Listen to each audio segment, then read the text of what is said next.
I got a 5. All right, yeah. So the solstices and the equinoxes are absolutely, yeah. The solstices and the equinoxes are points at which the veil is thinned in specific ways. The winter solstice is darkness, summer solstice light, spring chaos, winter order. To put it very concisely, there is more nuance there, just like general like seasonal representation, but that's the long and the short of it. And creatures associated with such things are more powerful, significantly more powerful on that night.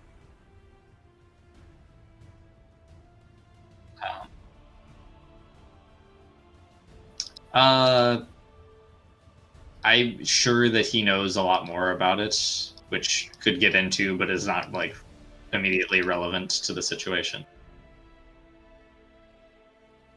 Right.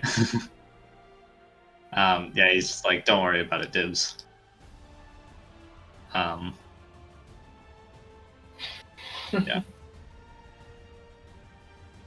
So, the Admiral says, now, when the Arnaki fleet begins the blockade, they spread out enough to ensure that they are able to see any departing ships, but not so far that they are out of sight of each other. In this way, if one is attacked or spots a sail, they are able to communicate and properly respond. Now, this becomes quite difficult if there is a great, say, the sightlines are drastically reduced. Now, my ship's mage and Lachlan here have devised a ritual to conceal us, our fleet, in a thick fog that silences both sight and sound, from my understanding. And if Lachlan is to believe, they will also be something of a mental attachment that will reduce the suspicion of such an event. And Lachlan kind of nods and says, more or less. Now, this will, of course, reduce our sightlines as well, but we have something of a solution to that. And he kind of like opens this small wooden box that, upon sort of looking in, there are a bunch of like these crude. They look like nails, but just like iron nails that have been kind of like shaved and polished into this like very crude sort of needle. But Robin and Tara, looking at them, they do radiate a sort of a faint, strange sort of magic. He says, these are curious little things which I have collected and distributed to some of you in the past. And he kind of like tosses one to you, Tara, and says, think of it as a gift for your cooperation. We call them Plunderer's Needles. If you put one in a bowl of salt water on a ship, it will point you in the direction of the nearest ship aside from yourself. Not the most reliable, but they are useful in finding marks. Huh. Indeed, this will help us navigate and locate the enemy ships. And from that point, we simply head out along given paths and pick our targets off one by one under cover of cloud and mist. Well, that certainly sounds like a good plan. How will we tell one of our ships from the other? We will have the flags raised.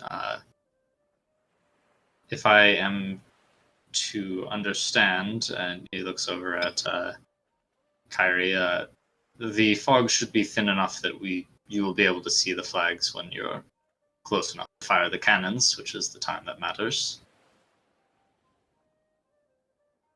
And if we plan the paths right, we should not intersect until the majority of the Arnaki fleet is dealt.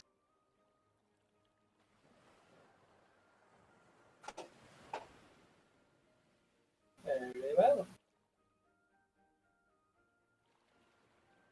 There is something to consider with the logistics, which is why we're all here to. And it is more talking about like the positioning of like where everybody's going to go and like what channels you're using, because don't want to end up running into one another or something amidst the fog. Yeah. And I guess the only other main thing is that the admiral's ship is going to be like in the center, and that's where the center of the like ritual fog is going to be. So it's sort of like a radius around that ship the battlefield has to take place in.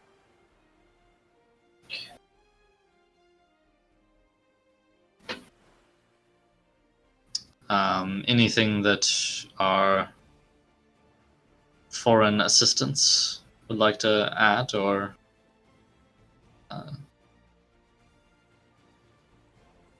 chip in with? Says foreign assistance? Is he talking to me? Yeah. Not part of the renegade fleet. Okay.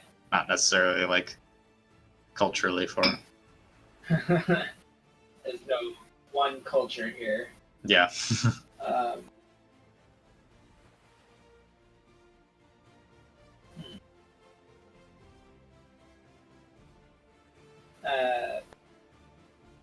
What about looting? Do you expect us to leave broken vessels alone in service to a larger battle? Or are we free to take loot as we wish? You are free to loot as you wish. The ritual will give us some time. I would be discreet about how much time you take. Any ships that you neutralize, feel free to mark them, and you may come back to them later. They'll likely wash up on one of the shores. How much time do we have with this ritual? It should last the night.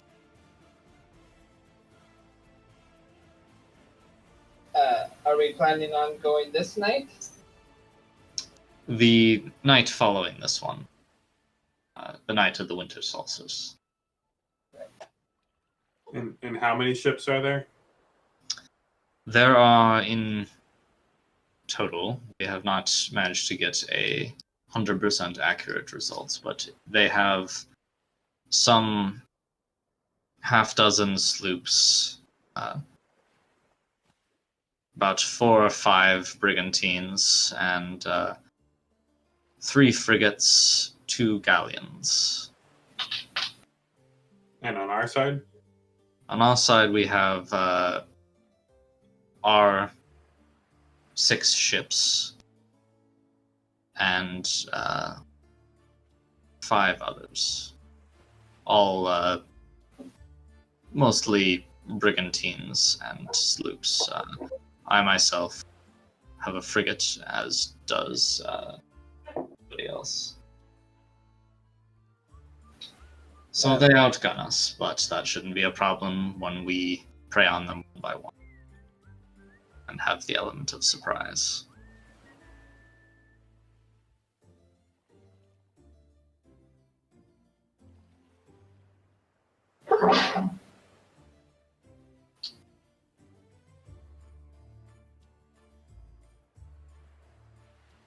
Well, Very well. the frigates are the last ones alive, and we can take those on the team. Yes, I believe they will be towards the middle of the formation, and my ship, I planned to remain back so as not to jeopardize the ritual for the beginning part of the battle. After which we'll engage the flagships. Do you have any knowledge on the location of the Cardinal and his ship? The Cardinal. We gave him the information that he desired, and he went on his way. He kind of like looks over at the woman, Bryant, and she says, "Yes, the Cardinal's ship is still up in Freeport. They went down through the path."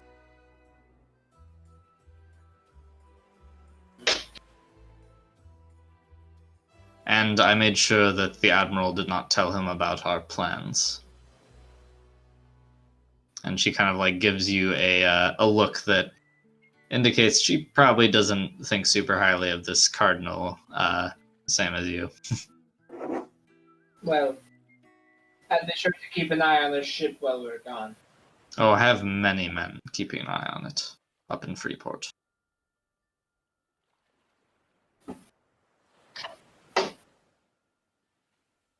The Valish woman, yeah.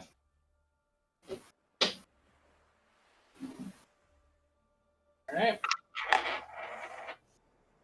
Right. So, yeah. Before we get into any like crazy ritual stuff, I think that's probably a good place to leave it for tonight.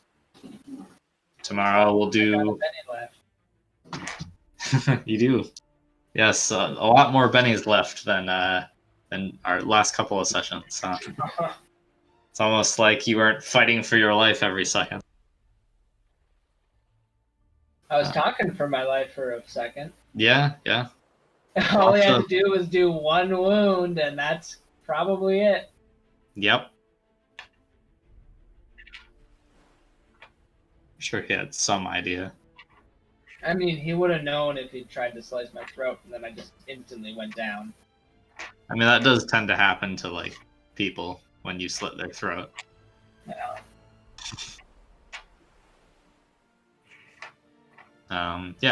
1 XP for this session.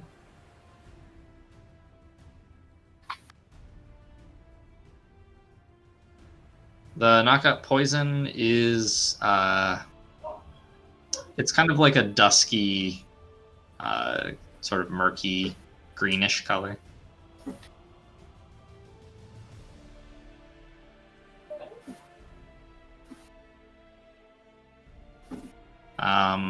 It's kind of sweet, actually.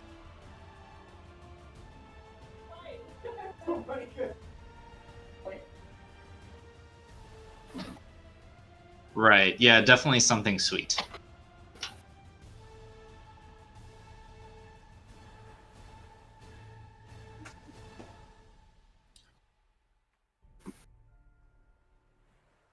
Into the poison? There's not enough poison to go into, probably. Yeah, it's just like a little vial that you would mix into something.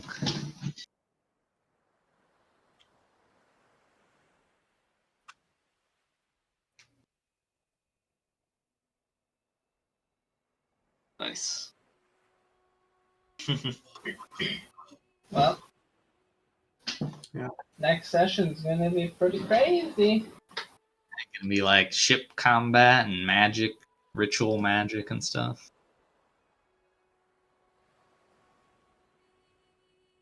Most likely. Yeah. Sure. I don't know what I want to ritual cast. Like, I could make our ship fly. Maybe I could put deflection on the ship. I could put smite on all the cannons. Oh, I can't imagine I'd be able to do more than one because it's pretty intensive. But all of those things sound pretty fucking sweet. Put like barriers of ice on our like sides. We just have a big shield of ice around our ship. Yeah, like that.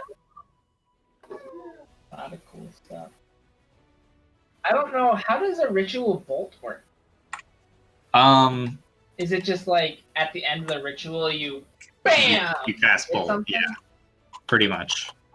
You hit something. Alright. Yep. I mean, like, generally ritual damage spells are done as like long range artillery with the like range A increase. static target. Yeah, against a static target.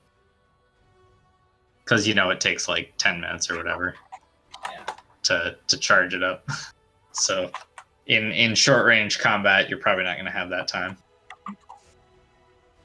Unless you time it really well. Yeah.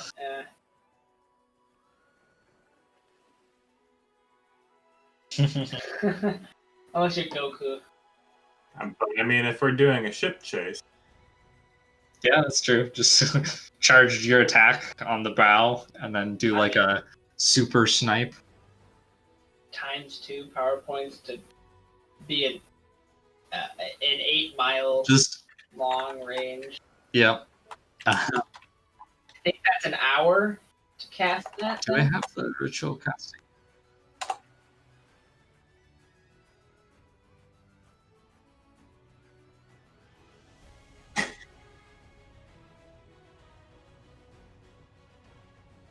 I mean, I don't know what I want to use the parrot. I'm hoping that like at some point in the future I get to use the parrot prow as like a basically a giant bone talisman. I don't know what for, but that's what my goal is to use our prow, and it blackens and cracks from magic shit. Yeah, that's what I'm going for. That would be pretty cool. It's like a giant bone talisman as our prow.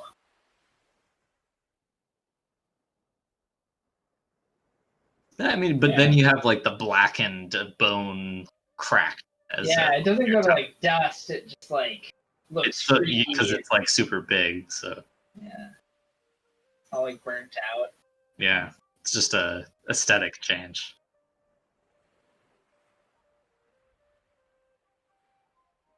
Tara for sure doesn't know if it'll even work. Worst case scenario, we have a cool prow. Yeah.